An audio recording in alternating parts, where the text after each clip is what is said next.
बाहर हैं और लेकिन फिर भी एक लंबा वक्त गुजार चुके हैं। यहाँ की राजनीति से आप रग रग से वाकिफ हैं और ऐसे में 48 सीटें और इन 48 सीटों को अगर उधर कुछ इधर से उधर होता हुआ अगर हम उत्तर प्रदेश में देखते हैं तो क्या महाराष्ट्र में भी वैसा ही देखा जाए? क्योंकि अब महाराष्ट्र की इस राजनीति में एक दो नहीं बल्कि छह पार्टियां हैं। 2 पार्टी एनसीपी की, 2 पार्टी शिवसेना की, 1 पार्टी बीजेपी, 1 पार्टी कांग्रेस, ये मिलाकर के सीधे 6 पार्टियां और उसके अलावा छोटी छोटी पार्टियां तो हैं ही।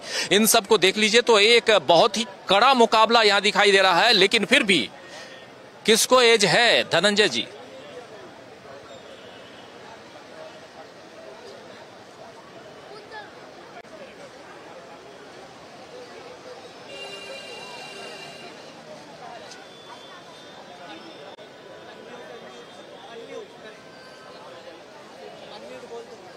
अनम्यूट कीजिए जरा धनंजय जी, प्लीज अनम्यूट कीजिए।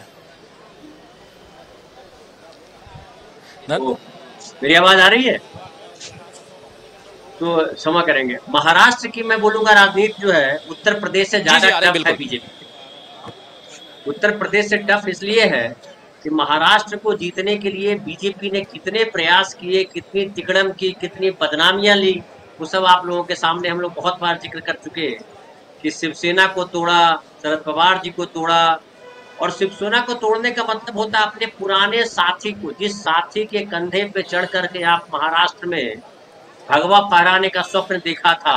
और पहली बार जो है यहाँ सरकार बनी थी 1990 में, शिवसेना की जब सरकार बनी थी तो बीजेपी दूसरा भाई। उसके बाद जब उसी समय याद कीजिए 2000 नरेंद्र मोदी जी, और उसके बाद जो है वहाँ जो घटनाक्रम हुआ गुजरात में, और उसके बाद वाजपेयी जी जिस तरह से नाराज हुए और कहा कि राष्ट्र धर्म निभाइए, और ये तय हो चुका था कि नरेंद्र मोदी जी को सत्ता से हटाया जाना है, मुख्यमंत्री पद से हटाया जाना है। वैसी स्थिति में बाला साहब ठाकरे यानी मुंबई आए थे अडवाणी जी, और उन्होंने कहा था कि आप ही वाजपेयी जी को समझा सकते हो क्योंकि नरेंद्र मोदी को रहना चाहिए। और तब बाला साहब ठाकरे ने नरेंद्र मोदी के लिए बैटिंग की थी और कहा था, और वाजपेयी जी ने उनकी बात टाली नहीं थी। और जो बाला साहब ने कही थी एक बात, वो कहा था कि नरेंद्र जो है वो कट्टर हिंदू है, उसको बोलते थे कड़वा हिंदू है।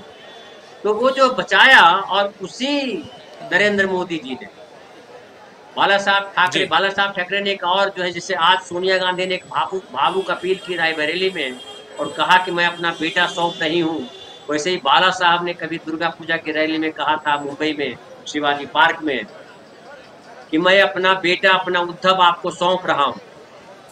तो भावुक अपील, और नरेंद्र मोदी ने उसी उद्धव ठाकरे के साथ क्या नहीं किया। वो तो उद्धव ठाकरे का अपना, उनकी अपनी कर्मठता है, उनकी अपनी योग्यता है कि पार्टी को टूटने के बाद भी बिखरने नहीं दिया, पार्टी को मजबूत बना के रखा। और जो महाविकास अघाड़ी बनी उसमें आज जो है बड़े भाई के तौर पर उद्धव ठाकरे की पार्टी है, उद्धव गुट है।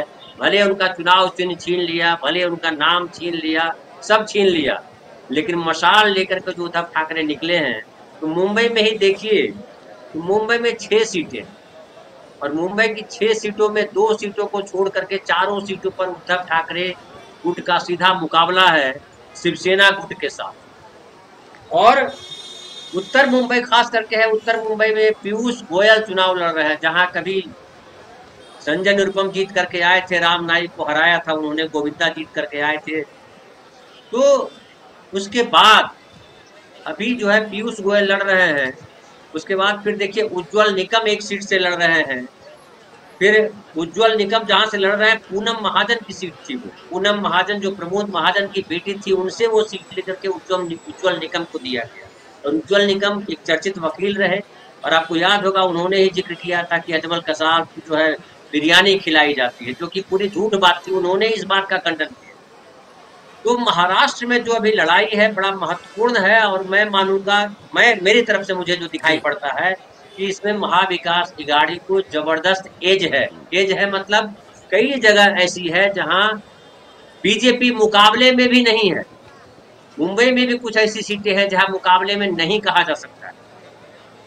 और पूरे महाराष्ट्र में जैसा कि कह चुके हैं शरद पवार भी कि कम से कम 35 से 36 सीटें महाविकास आघाड़ी जीतेगी। और मैं शुरू से कह रहा हूं कि इस बार चुनाव जो है मोदी वर्सेज आम आदमी हो गया है, आम नागरिक हो गए हैं। और जब से कांग्रेस ने जो न्याय पत्र की बात कही है और जिस तरह से उद्धव ठाकरे खड़े हैं कांग्रेस के साथ बड़ी मजबूती के साथ, और उद्धव ठाकरे का जो हिंदुत्व है वो बीजेपी के हिंदुत्व से अलग है। हम अक्सर इसका भी जिक्र करते हैं कि जो बीजेपी का हिंदुत्व है वो कहता है ब्राह्मणवादी बातें करता है, ब्राह्मणवाद है, लेकिन जो हिंदुत्व उद्धव ठाकरे का है वो बहुजनवादी, सबको समान लेकर के चलने की बात, जो संविधान की बात करने की बात है, तो संविधान को लेकर के चलने वाले जो लोग हैं वो आज एक गुट के साथ खड़े हैं। दूसरी तरफ जो अंबानी अडानी की बात करते हैं, ब्राह्मणवादी सामंतवादी जो शक्तियों की बात करते हैं, वो एक तरफ खड़े हैं। तो महाराष्ट्र जो है वो समझिए साहू महाराज, सावित्रीबाई फुले, ज्योतिबा फुले, अम्बेडकर, इन लोगों की भूमि है, सामाजिक न्याय की भूमि है। और जब राहुल गांधी ने सामाजिक न्याय का नारा दिया तो महाराष्ट्र को बड़ा फबता है वो नारा कि महाराष्ट्र सामाजिक न्याय के मामले में सबसे आगे चला, आजादी के पहले भी था और आजादी के बाद। तो मुझे लगता है कि यहाँ पे इस बार बीजेपी को भयंकर नुकसान होना है, और इतना बड़ा नुकसान बीजेपी को मुझे लगता है पूरे देश में कहीं नहीं होगा जितना बड़ा नुकसान महाराष्ट्र में होने जा रहा है। क्योंकि 41 सीटें बीजेपी के पास थी, बीजेपी और शिवसेना मिला दीजिए तो 23 सीटों पर बीजेपी को सफलता मिली थी। लेकिन इस बार क्या 15 सीटें भी जीत पाएगी बीजेपी, ये सबसे बड़ा सवाल है। तो मुझे लग रहा है कि बीजेपी को इस बार यहाँ बड़ा झटका लगेगा। जी राजीव जी।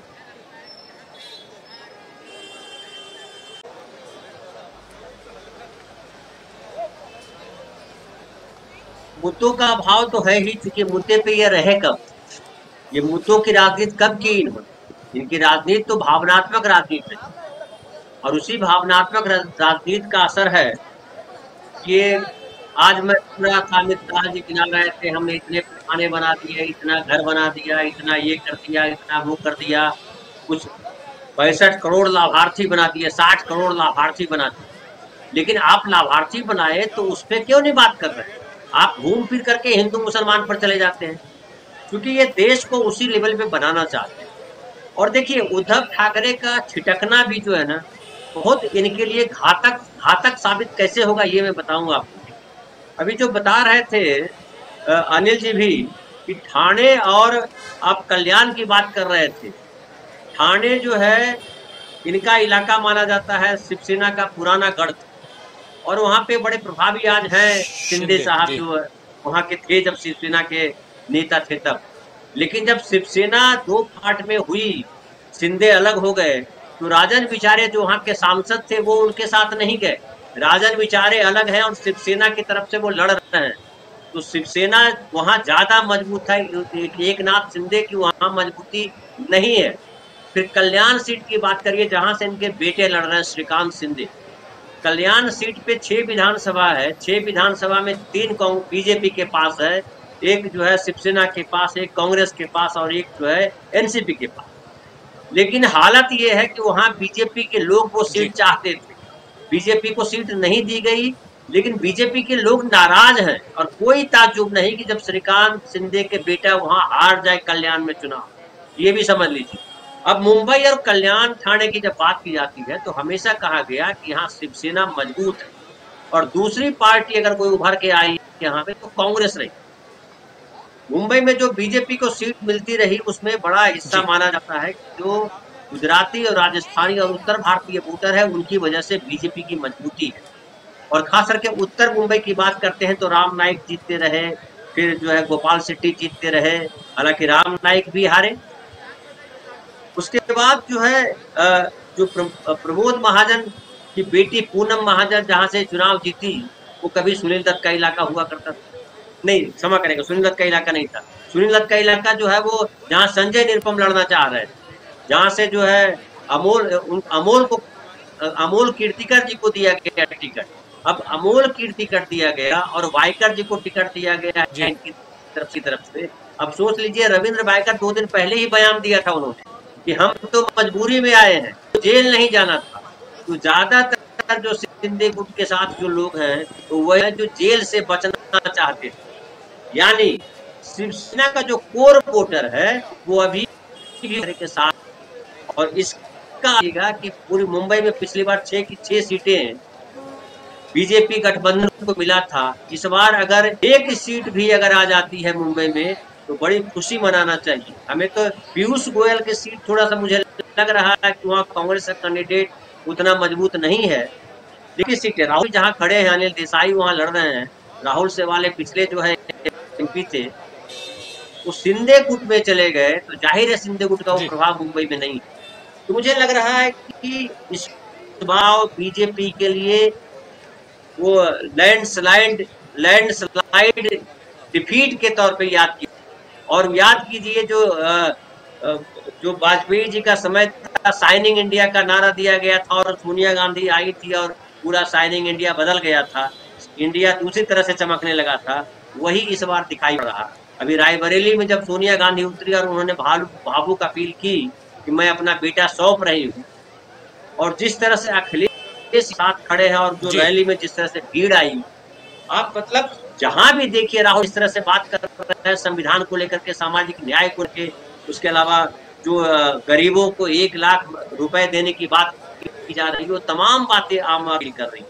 और महाराष्ट्र में खास करके इसकी बड़ी है, वहाँ राम मंदिर का कोई ये नहीं है, हिंदुत्व का भी कोई नहीं।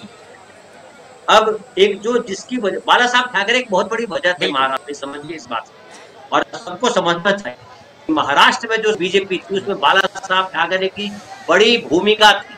आप इसको ऐसे भी समझ सकते हैं कि मराठीवाद का जो शिवसेना का था कि मराठी संस्कृति, मराठी लोग, मराठों, वही मराठी मानस और मराठी संस्कृति जब बाला साहब दिया उद्धव ठाकरे की वजह से, राज ठाकरे वहीं रहे, तो राज ठाकरे कहाँ चले गए? जो मानस है वो प्रबोधन कांत ठाकरे हैं, जो उनके दादाजी थे, वो भी उसी सोच विचार के थे। तो मुझे लग रहा है कि महाराष्ट्र इस बार बदला हुआ रूप होगा, और बीजेपी को जो इस बार नुकसान होने जा रहा है, आगे आने वाले शायद 10, 15, 20 वर्षों तक उसकी भरपाई नहीं हो पाएगी। जी, आने वाले समय में भरपाई हो पाएगी या नहीं हो पाएगी, महाराष्ट्र की राजनीति में क्या कुछ होने जा रहा है, ये सबकी निगाहें टिकी हुई हैं, इसलिए भी क्योंकि